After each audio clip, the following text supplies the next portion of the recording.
Salut à tous les amis, c'est Haken, j'espère que vous allez bien. Aujourd'hui on se retrouve dans une nouvelle vidéo, la vidéo du nouveau format que j'ai mis en place sur la chaîne, les 5 histoires les plus mystérieuses. Je vais vous présenter 5 histoires remplies de mystères. Vous allez probablement connaître certaines des histoires que je vais présenter et d'autres peut-être qu'elles vous seront inconnues. Ce sont des histoires qui sont d'une part très intéressantes mais également très frustrantes parce que ce sont des histoires mystérieuses. Donc on ne connaît pas les réponses aux questions qu'on peut se poser. La seule chose qu'on peut avoir ce sont des pistes ou des théories mais pas de révélations à la fin. J'espère que cette vidéo vous plaira. Si c'est le cas, n'hésitez pas à laisser un j'aime sous la vidéo et à vous abonner à la chaîne. N'hésitez également pas à me dire en commentaire quelle est votre histoire préférée. Vous pouvez également me suivre sur Instagram qui s'affiche juste ici ou alors le lien est dans la description si vous souhaitez suivre mon aventure hors caméra ou alors si vous souhaitez m'envoyer soit un témoignage flippant qui vous est arrivé ou alors une histoire mystérieuse que vous avez en tête qui vous est arrivée ou alors une histoire que vous voulez me suggérer pour une prochaine vidéo. J'espère que ça vous plaira. Si vous êtes bien installé, on est parti pour se plonger dans ces 5 histoires mystérieuses.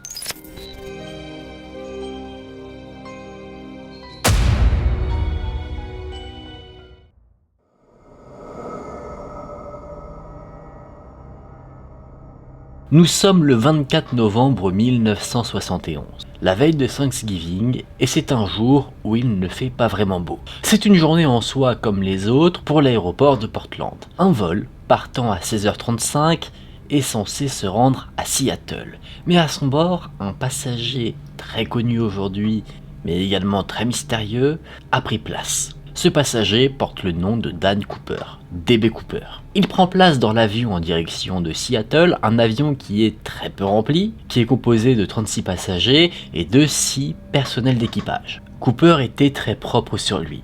Il portait un costume noir, des mocassins, une chemise parfaitement repassée, une cravate, et il portait des lunettes de soleil. Cet homme ressemblait en tout point à un businessman. Le vol devait durer simplement quelques minutes. 250 km séparant Seattle à destination de Portland, le point de départ de l'avion.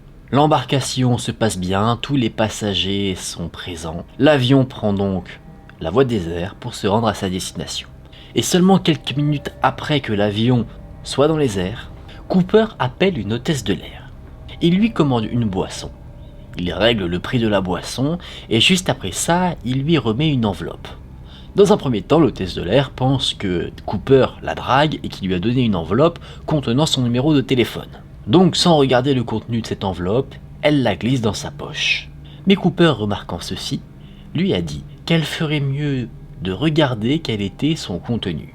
L'hôtesse de l'air s'est exécutée et dans la note qui était présente dans l'enveloppe, il y avait marqué « J'ai une bombe dans ma mallette, je m'en servirai si nécessaire. Je veux que vous restiez à mes côtés. Je détourne cet avion. » L'hôtesse de l'air a informé les pilotes dans le cockpit et eux ont directement pris contact avec les autorités compétentes au sol. Et les autorités compétentes ont suggéré aux pilotes de faire ce que ce fameux Cooper demandait. L'hôtesse de l'air s'est donc assise à côté de Cooper et elle a pu apercevoir brièvement ce qui se trouvait dans sa mallette. Elle a vu des sortes de bâtonnets rouges ainsi que des câbles électriques. Cooper a demandé à l'hôtesse de l'air de dire qu'il ne fallait pas atterrir tant que les parachutes n'étaient pas prêts. La demande de Cooper était plutôt simple. Ce qu'il voulait, c'était une rançon. Il demandait 200 000 $ en échange de la sécurité des passagers. Il voulait également 4 parachutes pour en utiliser 2 au niveau du ventre et 2 au niveau du dos, au cas où il y a un problème. Et on suppose déjà que DB Cooper voulait autant de parachutes pour s'assurer qu'il n'y ait pas un parachute qui soit piégé, qu'on lui donne pour qu'il ne s'en sorte pas. Visiblement, on avait affaire à quelqu'un qui était assez intelligent. L'avion se pose à Seattle, l'argent lui est remis. On lui remet également des parachutes. Et il demande ensuite au pilote de reprendre la voie des airs. Il demande à ce que l'avion soit dirigé vers Mexico, et alors qu'ils sont en train de naviguer dans le ciel, le pilote l'informe qu'il n'y aura pas assez d'essence pour se rendre là-bas, néanmoins, il pouvait aller vers la ville de Reno. Cooper a accepté cette proposition, et il a demandé au pilote de rester à une altitude assez basse. Le vol se poursuit, et à un moment donné, sans dire quoi que ce soit, DB Cooper va vers l'arrière de l'avion. Il ouvre la porte et il saute. Il saute avec l'argent qu'on lui avait remis à Seattle et également les fameux parachutes. Il a sauté, bien que poursuivi par 2 avions de chasse, dans un anonymat le plus total. Les avions de chasse qui poursuivaient l'avion qu'il avait détourné ne l'ont pas remarqué. On suppose qu'il a atterri non loin de la ville d'Ariel, à 48 km au nord de Portland, mais à partir du moment où DB Cooper a sauté de l'avion, c'est là qu'on a perdu sa trace. On l'a recherché pendant 18 jours, sans succès. On n'a pas retrouvé de parachute, aucune trace de DB Cooper lui-même. On ne sait même pas en fait s'il a survécu à son saut.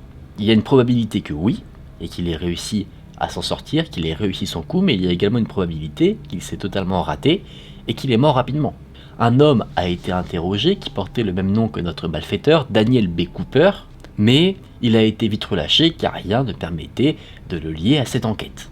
La fuite de DB Cooper a donné l'idée d'une innovation, car il y a eu plus tard d'autres cas de détournement quelque peu similaires mais qui ont été moins couronnés de succès que la fuite de DB Cooper, et maintenant les avions du même type que celui qui a détourné DB Cooper sont équipés d'une sécurité qui empêche, entre guillemets, de déployer l'escalier de la partie arrière de l'avion tant qu'il est en vol. On n'a donc aucune trace de DB Cooper, mais on retrouve plus tard des traces de l'argent qu'on lui avait donné. Le 13 février 1990, 5800 $ ont été retrouvés par une famille qui pique-niquait à 8 km au nord-ouest de Vancouver. On pourrait se dire que c'est de l'argent qui a été retrouvé mais qui n'a aucun lien avec cette affaire, mais l'argent qui a été transmis à DB Cooper avait été enregistré, et l'enregistrement correspondait.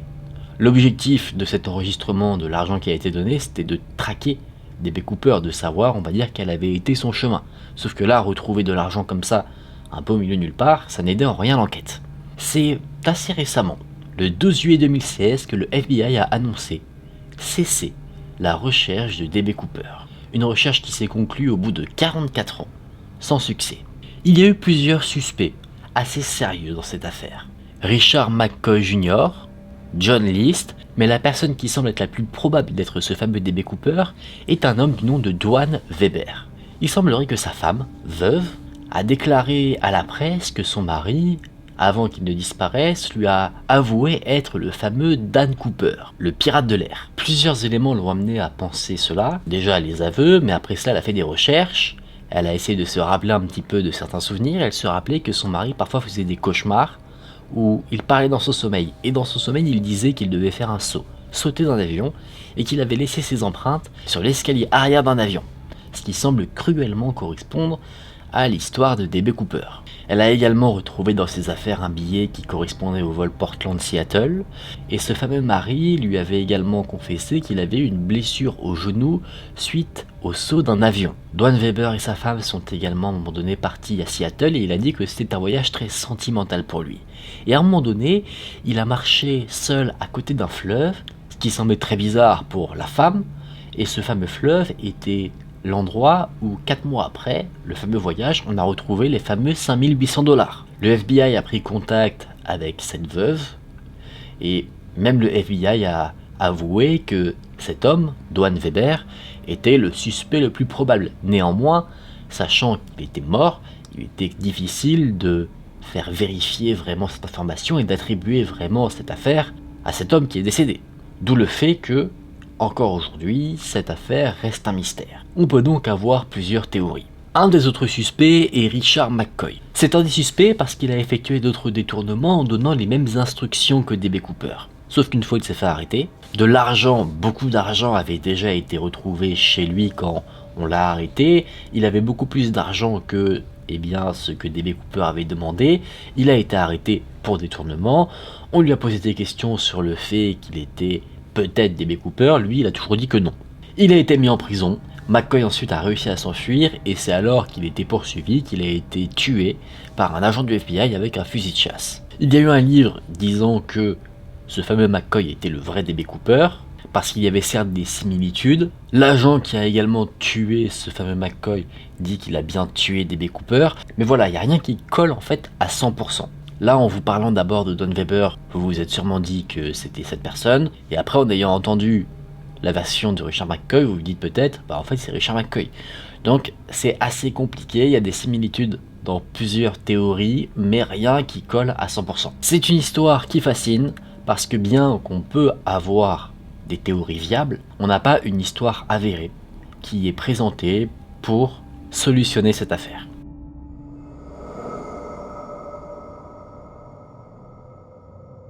Il est pas rare de trouver dans le monde des ruines, de châteaux forts, d'autres civilisations. Et bien dans la baie de Guanabara au Brésil, un homme, Robert Marx, a déterré en 1982 dans un grand espace, qui apparemment correspondrait à l'équivalent de 3 terrains de tennis, des jarres romaines. Mais il n'y en avait pas que quelques-unes, il y en avait 200, et certaines d'entre elles étaient même Jusque-là, on peut se dire qu'il n'y a rien d'anormal. On peut avoir des restes de châteaux qui datent d'il y a des siècles, pourquoi on ne pourrait pas avoir des objets qui datent de l'Empire romain? Eh bien, ce qui est surprenant, c'est que on ne sait pas comment ces jarres se sont retrouvées là. Parce que selon l'histoire, les premiers Européens à avoir mis le pied au Brésil l'ont fait dans les années 1500. Or, ces jarres romaines datent de l'Empire romain, donc d'environ les années 300. Donc si jamais des Romains avaient mis les pieds au Brésil durant ces années-là, ça veut dire qu'il y a une période de l'histoire qu'on connaît qui est erronée. On a quand même certaines théories qui sont plausibles mais qui restent à l'état de théorie. Les Romains avaient l'habitude d'utiliser la mer pour commercer autour de la Méditerranée, on sait qu'ils se sont même aventurés jusqu'en Inde, mais ils n'ont jamais pris la mer pour traverser l'océan et se retrouver au Brésil. Donc ce qu'on pense, c'est qu'un marin inexpérimenté a été pris dans une tempête et s'est retrouvé au Brésil. C'est quelque chose qui semble probable, mais ce qui est assez fou, c'est qu'il y a quand même une énorme distance entre Rome en Italie, ou en tout cas la mer Méditerranée, et le Brésil. C'est quelque chose qu'on ne pourra jamais éclaircir, parce que le gouvernement brésilien a fermé la baie où les jarres ont été retrouvées, interdisant plus de recherches que ça concernant cette découverte. Officiellement, c'est pour dissuader les pillards, mais officieusement, on peut penser que c'est plutôt pour ne pas créer du trouble dans l'histoire du Brésil. Quelle est la vérité dans tout cela? Ça reste encore à l'état de mystère.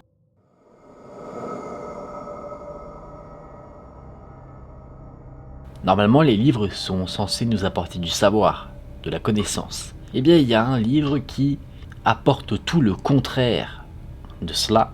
Il apporte son lot de mystères. Ce livre, c'est le manuscrit de Voynich. C'est un livre, ou plutôt un codex, c'est-à-dire des écrits qui n'ont pas de lien directement entre les différentes pages. Par exemple, un livre, vous savez, est décomposé en chapitres qui ont une certaine trame. Et bien ce manuscrit, sur une page on va avoir quelque chose, sur l'autre page encore quelque chose de différent. Et là où il y a un couac dans cette histoire, c'est que on n'arrive pas à le lire. On ne connaît pas l'auteur de ce livre, et on ne sait pas également dans quelle langue il a été rédigé. Aucune langue connue. Donc on suppose qu'il a été rédigé avec une sorte de code. On l'a daté aux années 1500. Et ce qu'il y a à l'intérieur est difficilement compréhensible. On pense qu'il y a des notes concernant des plantes, mais des plantes qu'on ne connaît pas. Néanmoins, le fait de voir des plantes, on pense que c'est un livre qui a appartenu à un herbier, que c'est quelque chose qui traite de l'alchimie, ou alors on a une théorie comme quoi ce livre traiterait de certaines choses peut-être surnaturelles. Ce livre est composé de 234 pages. On a l'impression qu'il y a des pages qui manquent, que normalement il y aurait plutôt 272 pages. Il y a du texte, des illustrations, certaines pages contiennent que du texte, et ce qui a été remarqué, c'est qu'il y a certains passages qui semblent avoir été un peu modifiés, c'est-à-dire qu'on voit qu'il y a des notes qui ont été rédigées, et par-dessus les notes, il y a une autre écriture, une autre couleur qui a été utilisée, comme si par exemple l'encre commençait à disparaître avec le temps et qu'on a voulu réécrire par-dessus pour que ça reste lisible. Pour vous donner un exemple concret, admettons que quelqu'un a écrit sur une feuille avec un stylo bleu. 10 ans plus tard, on arrive toujours à discerner un petit peu ce qui a été écrit, mais on sent que ça commence à s'effacer. On prend un stylo noir et on réécrit par-dessus la même chose. En gros, on décalque ce qui a été écrit pour que ça reste lisible. C'est ce qui a été fait sur ce manuscrit. On sait à qui ce manuscrit a appartenu, un peu au fur et à mesure du temps, mais on ne sait pas qui en est à l'origine. À un moment donné, en fait, il est apparu dans l'histoire, jusqu'à nous. Beaucoup ont essayé, au fur et à mesure des temps, ça fait vraiment depuis des siècles, de comprendre ce qui a été écrit dans ce manuscrit. Certains pensent que c'est vraiment n'importe quoi. Ils trouvent que ce manuscrit est juste un livre inutile qui prend la poussière dans une bibliothèque, mais d'autres pensent qu'il y a peut-être des informations avant-gardistes qui pourraient peut-être soit révéler des choses sur le surnaturel, soit révéler des avancées dans la science. Donc évidemment qu'on veut savoir ce qu'il y a marqué là-dedans. C'est Wilfried Voynich qui a mis en lumière ce fameux manuscrit, d'où le nom du manuscrit de Voynich. Lui, il l'a obtenu un peu par hasard, il avait acheté 30 manuscrits et dans le lot, il y avait celui-ci. Mais là, la question qui vous brûle les lèvres certainement, c'est pas qui appartient au manuscrit forcément, c'est qu'est-ce qu'il y a dedans. Et bien, ce qu'il y a dedans, on n'en a aucune idée. Soit ce sont des notes concernant des plantes, des herbes, dans l'objectif de pratiquer un art médicinal par les plantes. On a une théorie comme quoi il y aurait d'une part des notes sur les plantes, sur la botanique, mais également des notes sur de l'astrologie, deux domaines qui n'ont rien à voir. Et comme je vous l'ai dit, on ne sait pas décrire ce qu'il y a dans ce manuscrit, donc en fait il y a des dessins, on pense que c'est soit de l'astrologie, soit de la biologie. Encore une fois, c'est super éloigné. Par exemple, sur ces dessins, on pense qu'il y a la représentation d'une galaxie. Sauf que d'autres personnes voient ici la représentation d'une flaque d'eau au microscope.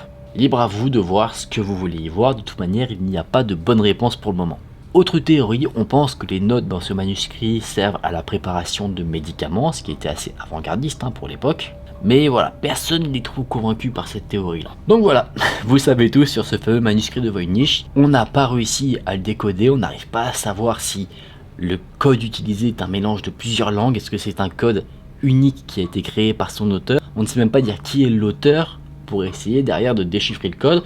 Donc c'est en réalité un livre qui a peut-être des informations incroyables, mais qui pour le moment en l'état est inutile. Parce que sans parler de code ou quoi que ce soit, si par exemple vous, chez vous, vous ne parlez que le français et que vous avez dans votre bibliothèque un livre russe, ça vous sert pas à grand chose. Et bien là, c'est un livre qui ne sert à personne parce que personne ne peut le lire.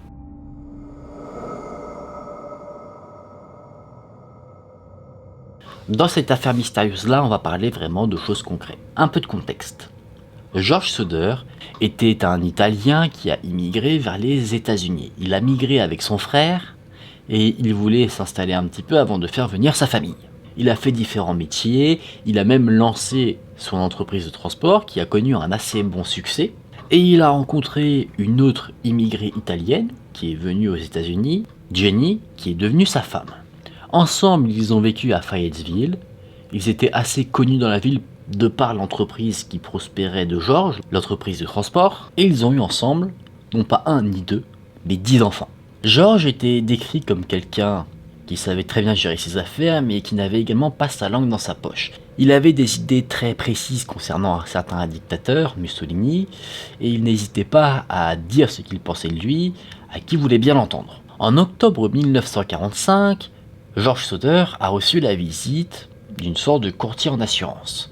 Et ce fameux courtier en assurance a donné un message assez étrange à George, disant qu'il devait faire attention à ce qu'il disait parce que sa maison pourrait prendre feu et sa famille pourrait être détruite. C'est un présage de très mauvais augure. À ce moment-là, Mussolini, le fameux dictateur italien, a été arrêté et exécuté, mais les remarques de George, bien qu'on va dire que la période dictatoriale était terminée, eh bien tout ce qu'il disait, c'est resté un peu dans la tête des gens. Donc peut-être que des partisans de Mussolini ont entendu ce qu'il a dit, et en colère de ce qui est arrivé à leur idole, si on peut dire ça comme ça, ont prévu de lancer quelques représailles à George et à sa famille. Une autre personne qui rendait visite à George a regardé un peu sa maison et a dit qu'il devait faire attention parce qu'il y avait un boîtier de fusible qui pourrait potentiellement lancer un incendie.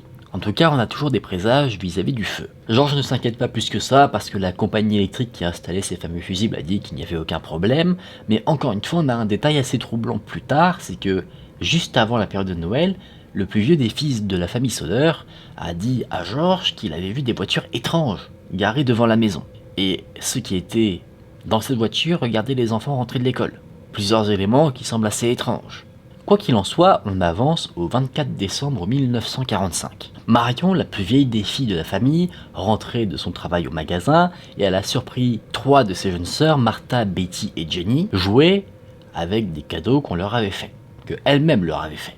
Les jeunes filles voulaient rester un peu plus tard éveillées parce qu'elles étaient très contentes de leurs cadeaux, donc elles voulaient s'amuser encore un peu. À 22h, Jenny, la mère, a dit que oui, les enfants pouvaient rester un peu plus tard, exceptionnellement avec Noël. Donc il y en a qui jouent, d'autres qui dorment. Rien qui semble qu'il va se passer quelque chose d'étonnant. À minuit 30, le téléphone sonne. Jenny va répondre et elle a, à l'autre bout du fil, la voix d'une femme qu'elle ne reconnaît pas et qui demande quelqu'un qu'elle ne connaît pas. On peut donc supposer qu'il y a erreur de numéro. C'est ce que lui dit Jenny. Jenny dit « Madame, vous avez dû vous tromper ». Et là, elle a entendu une sorte de rire machiavélique de l'autre côté de la ligne. Pensant que c'est une mauvaise blague, Jenny raccroche et elle va se coucher. En allant se coucher, elle remarque qu'il y a des lumières allumées, des rideaux qui devaient être fermés mais qui ne le sont pas, donc elle suppose que certains des enfants qui jouaient ont juste oublié d'éteindre la lumière et de fermer les rideaux, donc elle s'en occupe. Et après cela, Elle va au lit. À 1h du matin, Jenny est réveillée. Cette fois-ci par un bruit qui semble taper le toit de la maison, un bruit assez lourd. Elle entend comme quelque chose qui tape et ensuite quelque chose qui roule. Elle entend quelques répétitions de ces bruits mais au bout d'un moment plus rien, donc Jenny se dit que ce n'est rien et elle se recouche. 1h plus tard, Jenny se réveille de nouveau. Elle est réveillée non pas cette fois-ci parce qu'elle entend un bruit mais parce qu'elle sent l'odeur de la fumée. Elle se réveille, elle essaie de voir d'où il y a cette odeur et elle se rend compte que la pièce que George utilise comme bureau est en feu. Jenny réveille son mari, elle réveille ses enfants les plus vieux, et au total, George, Jenny, la femme, sortent de la maison, et également Marion, Sylvia, John et George Jr. Donc là vous constatez qu'il manque des enfants, sur les 10 il en manque certains. Ensemble ils crient de l'extérieur de la maison pour essayer d'appeler les enfants qui manquent à l'appel, mais aucune réponse. Et c'est là que le mystère commence. Le feu est pris en charge par les pompiers, la famille Soder qui avait réussi à s'échapper pensait que ceux qui manquaient à l'appel étaient décédés pris au piège dans les flammes. Mais il n'y a aucune trace, rien, pas d'eau, pas de corps calciné, rien du tout, qui laisserait penser qu'il y avait d'autres personnes dans la maison. Aucun corps n'est retrouvé. Néanmoins, la conclusion suite aux recherches de la maison est que le feu était tellement fort qu'il n'a laissé aucune trace des enfants piégés. Il y a beaucoup de choses qui s'ajoutent à ce mystère. Déjà, la version par exemple que George donne aux enquêteurs suite à cet incendie diffère. Il dit d'abord qu'il a fui la maison avec tout le monde, après il dit qu'il a essayé de sauver les enfants qui étaient enfermés dans la maison, qu'il a voulu utiliser un camion qu'il utilisait de base pour sa société de transport, un camion à charbon, mais ce camion ne marchait pas, donc il y a plein d'incohérences qui ajoutent du flou à ce mystère. Un témoin, une femme, a dit avoir vu les enfants disparus, regarder une voiture alors qu'il y avait l'incendie à côté, donc on pourrait penser selon ce témoignage que les enfants avaient réussi à sortir de la maison. Et bien qu'on ait des zones troubles vis-à-vis de l'incendie en tant que tel, on a également des zones troubles sur la suite, sur le futur derrière l'incendie. Quelqu'un a dit avoir vu après l'incendie les enfants dans un hôtel, apparemment accompagné de 2 femmes et de 2 hommes qui semblaient être d'origine italienne. Cette femme a même dit avoir essayé de parler aux enfants pensant les reconnaître, mais que les personnes qui les accompagnaient, eux, étaient hostiles. Ils ont empêché la femme d'hôtel de leur parler. Donc là, on a carrément l'hypothèse d'un enlèvement. Une hypothèse qui en soi se tient parce que, comme je vous l'ai dit, la famille Soder était une famille plutôt prospère de par le business de George. Donc il avait un peu d'argent, donc on a pensé qu'il y avait eu kidnapping pour demander une rançon à George, ou alors que la mafia italienne qui s'implantait aux États-Unis voulait faire pression sur George pour qu'il rende des faveurs en l'échange de la sécurité de ses enfants. Donc qu'est-il arrivé aux enfants disparus? Ont-ils réellement péri dans l'incendie? Ont-ils été enlevés? Nul ne sait le dire. Et certaines théories vont dans le sens où les enfants ont réussi à faire leur vie ailleurs. Les parents, eux, n'ont jamais cessé de les rechercher. À un moment donné, George a cru voir dans un magazine une de ses filles. Dans un article qui parlait de ballet, George s'est immédiatement rendu dans l'école de danse, mais on lui a refusé de voir la fameuse jeune fille en question. Quelqu'un a écrit plus tard à la famille, disant que le plus jeune des fils, Louis, avait révélé sa vraie identité alors qu'il était alcoolisé. Il y aurait même une photo de ce fameux Louis, et effectivement, il ressemble beaucoup à sa version plus jeune. Mais ce qui est surprenant, c'est que pourquoi les enfants n'auraient jamais essayé de retrouver leur famille? Ils n'avaient pas l'air malheureux. Donc, beaucoup de questions se posent, et encore une fois, je sais que je le répète beaucoup, mais vu qu'on a affaire à un mystère, on n'a pas les réponses. Est-ce qu'ils ont été forcés de créer une nouvelle vie? Est-ce que des personnes ont kidnappé les enfants pour créer leur propre famille? Est-ce que il y avait de base effectivement quelque chose qui collait avec un kidnapping? Vraiment, personne ne sait dire où sont passés ces enfants. On a une théorie, la théorie officielle qui voudrait qu'ils soient morts dans l'incendie. Et ensuite, bon nombre de théories plutôt officieuses qui semblent montrer que, eh bien non. Peut-être qu'ils auraient réussi à sortir de l'incendie d'eux-mêmes, mais qu'une fois à l'extérieur de la maison, des tierces personnes auraient empêché la réunion de la famille Soder. Il y a énormément beaucoup de détails sur cette affaire. Il est possible que j'en fasse une vidéo beaucoup plus complète si jamais vous le désirez, donc n'hésitez pas à me le dire en commentaire.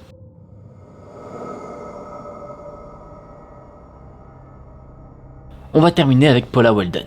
Paula Walden, qui était la plus vieille d'une famille composée de 4 enfants, fille d'un ingénieur et architecte connu, William Walden, et de sa femme, Jean Douglas. Paula était une jeune femme qui aimait beaucoup marcher, elle était étudiante et il y avait un chemin de randonnée qu'elle aimait bien prendre. À chaque fois, elle demandait à des amis de l'accompagner, mais ils refusaient toujours car trop occupés, et c'est le fait de se retrouver seule sur ce chemin de randonnée qui a causé sa disparition. Elle travaillait également à l'université pour avoir un peu de sous, et après avoir terminé son service, elle est retournée dans son dortoir pour se changer ses vêtements de travail pour des vêtements, on va dire, de randonnée. Ces vêtements étaient adaptés à la température qu'il faisait, mais pas à la température qu'il allait faire le soir, donc on peut dire déjà qu'elle n'avait pas prévu de s'éterniser longtemps sur ce chemin de randonnée. Elle avait prévu de rentrer, ce qui élimine normalement la théorie suite à sa disparition de « elle s'enfuit ». Elle avait aucun sac avec elle, pas de vêtements de rechange, donc on constate qu'elle est vraiment partie juste pour faire une petite session de marche. Elle est donc allée dans l'allée du campus. Elle a fait du stop ensuite pour se rendre au fameux chemin de randonnée. Elle a été récupérée par un entrepreneur local et elle a été déposée au chemin. Jusque là, on arrive à retracer sa route. Elle a ensuite commencé sa randonnée. Elle a rencontré d'autres marcheurs qui allaient dans le sens opposé que elle empruntait. Elle leur a même parlé. Elle a posé quelques questions sur le chemin de randonnée et elle a ensuite repris la route. Et c'est là qu'elle a disparu. Elle a continué sur le chemin de randonnée, mais on ne sait pas ce qu'elle a fait derrière. Les seules choses qu'on a à partir de là, ce sont des suppositions. Soit voyant que la nuit commençait à tomber, elle s'est aventurée dans les bois et elle a peut-être fait une mauvaise rencontre. Soit elle a pris toute autre direction ou lui est arrivé, on ne sait quoi. Elle n'est pas revenue donc à son campus université, dans son dortoir. Sa colocataire pensait qu'elle était à la bibliothèque, mais c'est le lendemain matin, voyant que Paula n'était pas de retour, qu'elle s'est inquiétée. Elle a informé, on va dire, les responsables de l'université, et eux ont commencé à faire une recherche sur le campus. Elle n'a pas été trouvée, évidemment, et au bout d'un moment, rapidement quand même, la police a été contactée, on a mis la photo de Paula dans le journal, et c'est là que une personne qui avait rencontré Paula sur le chemin de randonnée l'a reconnue, et on a informé la police. Donc déjà, on pouvait un peu plus avoir une zone précise de là où on devait chercher. Beaucoup de monde participe à la recherche, professeurs, étudiants, policiers, des membres de la famille, des pompiers, des membres de la garde nationale. Vraiment beaucoup de gens recherchent sur le chemin de randonnée Paula. Ce qu'on cherchait, c'était pas nécessairement un corps, c'était une jeune fille perdue dans les bois. Mais là, voyant qu'au fur et à mesure des recherches, il n'y a aucune piste, les théories commencent à être un peu envisagées. On commence à spéculer sur ce qui a pu se passer. Bien que ce soit assez peu probable, on peut se dire que Paula a décidé de s'enfuir pour mener une nouvelle vie, que peut-être elle avait rencontré un amant, qu'elle a voulu partir avec lui, ou alors peut-être même qu'en faisant sa randonnée, elle s'est blessée à la tête, elle est tombée, et ça lui a provoqué une amnésie. Évidemment, ça semble assez fou de penser à ce genre de choses, mais sachant qu'on n'a aucun indice, on pense à tout. On pense qu'elle s'est peut-être donné la mort, ou alors qu'elle a fait de mauvaises rencontres et qu'elle a soit été kidnappée ou assassinée. Toutes les personnes qui ont croisé Paula ont été interrogées, rien ne permettait d'alimenter l'enquête, et la seule piste plutôt probable qu'on a pu avoir, c'est un bûcheron du nom de Gadette qui a vu pour la dernière fois Paula parce qu'elle est passée à côté de sa cabane de bûcheron. Lui était énervé parce qu'il s'était embrouillé avec sa femme, ou en tout cas sa petite amie, et il a changé de version plusieurs fois auprès des policiers, donc on va dire que le fait qu'il soit suspect, ça ne s'amenuisait pas forcément quand vous mentez à la police, même si vous n'êtes pas coupable, on a tendance à vous suspecter. C'est ce qui lui est arrivé, et en plus il avait dit à certaines personnes qu'il savait approximativement où était enterrée Paula, donc il y a une piste, mais il n'y a aucune preuve qui vont dans ce sens-là, à part ce que lui a pu dire, et lui il dit que c'était que des bavardages, des trucs qu'il a pu dire à cause de l'alcool, mais il y a eu zéro preuve. Chez lui on n'a rien trouvé, il n'y a eu aucune preuve dans la forêt, sur le chemin de randonnée, absolument rien du tout. Donc, bien que évidemment ce soit assez bizarre qu'il dise ce genre de choses, il n'y a rien qui permettait de l'arrêter ou quoi que ce soit derrière. Ce qui est assez fascinant dans cette disparition, c'est qu'il y a eu d'autres disparitions dans la même zone que Paula Walden, entre 1945 et 1950, et des disparitions qui n'ont pas été résolues. Donc vu que à chaque fois ces disparitions étaient très étranges, très mystérieuses, on a donné au nom de cette zone le même nom, le nom qu'on donne en mer, le triangle des Bermudes. Sauf que là on n'appelle pas ça le triangle des Bermudes, sachant que la zone c'est au nord-ouest de Bennington, on appelle ça le triangle de Bennington. Je pense que vous avez compris un peu la référence du truc.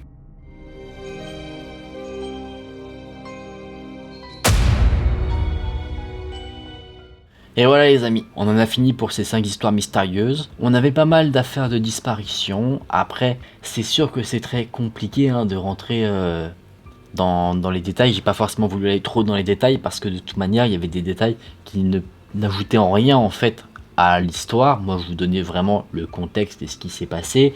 Mais après, rentrer dans les détails de ouais, machin a dit à la police qu'il a mal fait son travail parce que il n'y avait pas ci, il n'y avait pas ça, etc. Pour moi, ça n'ajoute rien à l'histoire dans le sens où bah c'est pas parce que machin s'est plaint à la police que on en sait plus. En fait, c'est un détail dans l'histoire qui n'ajoute pas de choses intéressantes par rapport au fait que l'histoire est mystérieuse. En tout cas, j'espère que ces histoires vous ont plu. N'hésitez pas à me dire en commentaire quelle est votre histoire préférée. Est-ce que vous connaissiez certaines de ces histoires? Personnellement, j'avais déjà entendu parler de certaines d'entre elles, mais je m'étais jamais forcément plus renseigné que ça, donc on va dire que j'avais que les grandes lignes. Là, maintenant, je suis un peu plus calé sur les sujets. Si la vidéo vous a plu, n'hésitez pas à la liker et à vous abonner à la chaîne. N'hésitez également pas à faire un petit tour sur Instagram pour me dire si vous avez vous-même vécu une histoire mystérieuse ou une histoire flippante, paranormale. N'hésitez pas à me le faire savoir, je lirai ça avec plaisir. Et puis avec le temps, je vais aussi les partager sur la chaîne. J'espère que vous avez passé un bon moment en ma compagnie. Moi, je vous dis à très vite dans une prochaine vidéo. Prenez soin de vous, c'était Aiken. Salut!